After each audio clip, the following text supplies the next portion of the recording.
Welcome to the video on maximizing a former employer's 457B plan with a strategic Roth conversion. We will cover how a direct 457B to Roth IRA conversion bypasses annual contribution caps, why timing and tax brackets are crucial, and how to plan multi-year conversions to manage taxes. We will also compare converting to a Roth IRA versus rolling to a traditional IRA, walk through execution steps, show diagrams, and test your knowledge with a couple of quick quizzes. Let's begin. First, we will lay out the big idea behind 457B to Roth conversions. Next, we will walk through a decision flow to help you choose between a Roth conversion and a traditional IRA rollover. Then, we will discuss timing strategies, including multi-year bracket filling. After that, we will break down the execution steps. We will also compare Roth conversions to traditional rollovers, run quick quizzes, and close with an important disclaimer.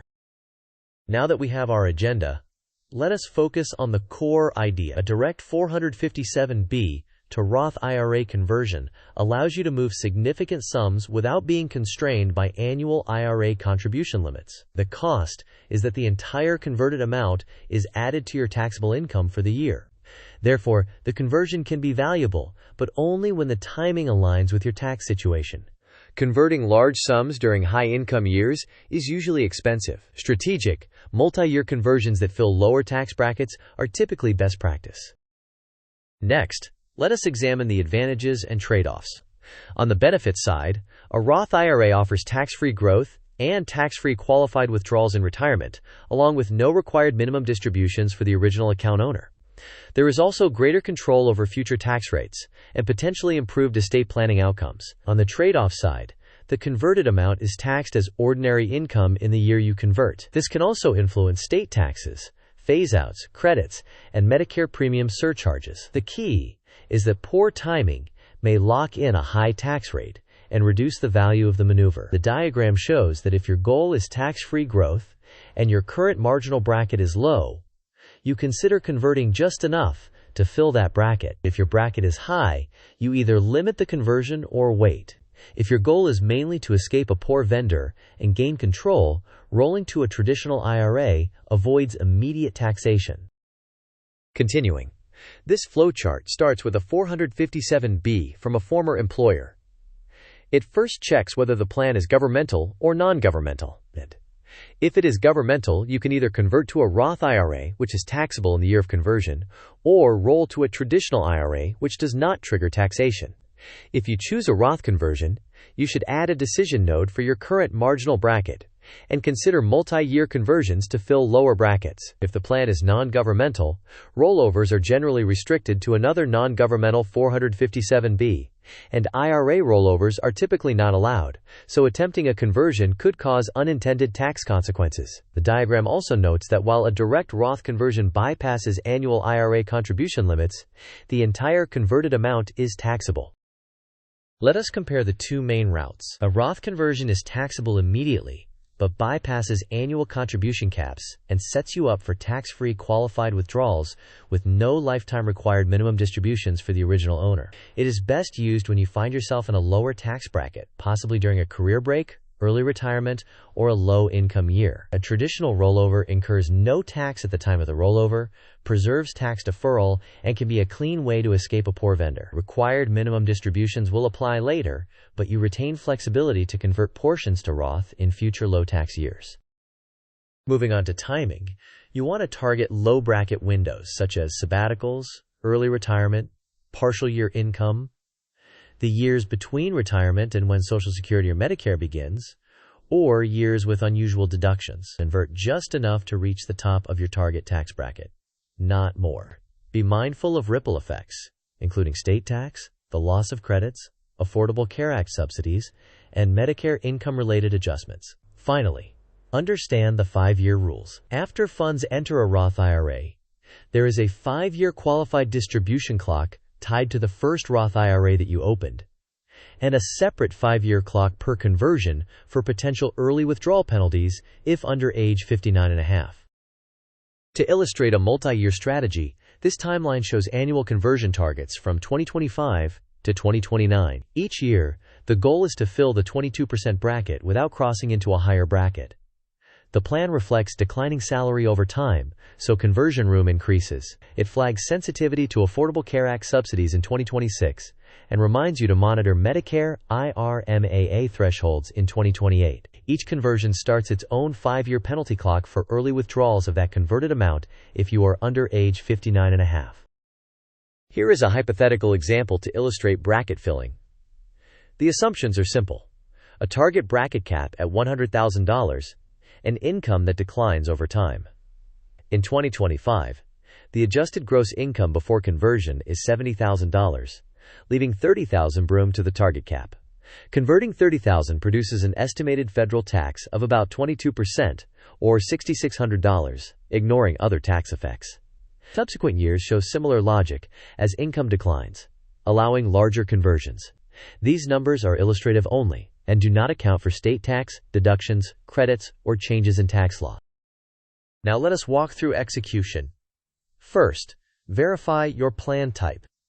Governmental 457B plans can typically be rolled to IRAs, while non-governmental 457B plans are usually restricted to another non-governmental 457B and not eligible for IRA rollovers. Second, define whether your goal is tax-free growth or simply escaping a poor vendor. Third, choose your path.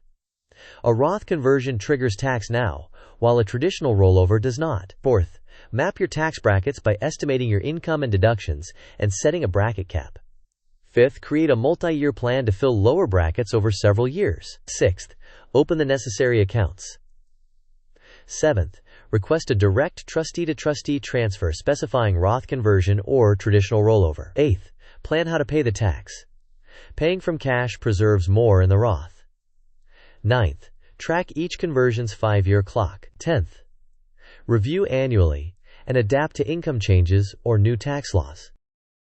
This pie chart depicts a sample mix of taxable income in a conversion year. Salary represents the majority, followed by the conversion amount, then dividends and interests, and a small portion of other income. The proportions will vary, but the composition determines how close you are to bracket thresholds, credit phase-outs, and potential surcharge tiers like Medicare IRA. Before we quiz you, let us address common pitfalls. First, while separation from service can allow penalty-free access to 457B funds, converting to a Roth IRA creates taxable income and then subjects the funds to Roth IRA rules, including 5-year considerations. Second, converting everything in a high-income year often locks in an unfavorable tax rate. Third, withholding taxes from the conversion reduces the amount that reaches the Roth. Paying taxes from cash can be more efficient. Fourth, non-governmental 457B plans have different rollover rules and often cannot be rolled into IRAs. Finally, Roth IRAs have rules such as the 5-year clocks and withdrawal ordering that you must understand. Question 1. Which scenario is generally most favorable for a sizable Roth conversion from a governmental 457B? Option A, a peak earning year with a large bonus. Option B, an early retirement year with low income. Option C, a year when you exercise many non-qualified stock options at a top bracket. Option D, a year you start Medicare with potential IRA exposure already at the highest tier. You may pause the video now to consider your answer. We will discuss the answer in the next section. The correct answer is B. An early retirement year with low income typically provides the most room to perform a Roth conversion within a lower tax bracket, minimizing the tax cost and increasing the long-term value of the conversion. Question 2. True or false? A direct 457B to Roth IRA conversion bypasses annual IRA contribution limits, but the entire converted amount is taxable as ordinary income in the conversion year. You may pause the video now to think about the answer. We will discuss the answer in the next section. The correct answer is true. A direct 457B to Roth IRA conversion is not subject to annual IRA contribution limits, but the entire conversion amount is included in taxable income for that year. Here's a quick Markdown recap. The core idea is that a direct 457B to Roth IRA conversion enables moving large sums quickly but triggers immediate taxation. Best practice is to convert over multiple years to fill lower brackets. Alternatively, a traditional IRA rollover provides control without current tax. It is critical to know whether your plan is governmental or non-governmental, because the rollover options differ. Finally, keep an eye on Roth 5-year rules, credits and deductions, state tax, and Medicare IRA. To summarize, a direct 457B to Roth IRA conversion can bypass annual contribution limits and move meaningful assets into a tax-free growth environment, but the taxes are due now. Optimize timing by spreading conversions across multiple years to fill lower tax brackets. If your primary goal is simply gaining control or leaving a poor vendor, a traditional IRA rollover avoids current taxes. Track 5-year clocks and monitor ripple effects such as Medicare, IRA, and Affordable Care Act subsidies. Consult a qualified professional to tailor the plan to your specific circumstances. Before we close, please note this important disclaimer. This content is educational and not tax, legal, or investment advice. Rules vary between governmental and non-governmental 457B plans, and tax laws change over time.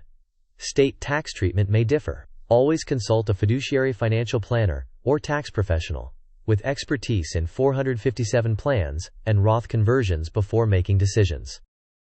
Thanks for watching. If this was helpful, please like, share, and subscribe. Share your questions and your own conversion strategy in the comments. We appreciate your time and wish you success with your retirement planning.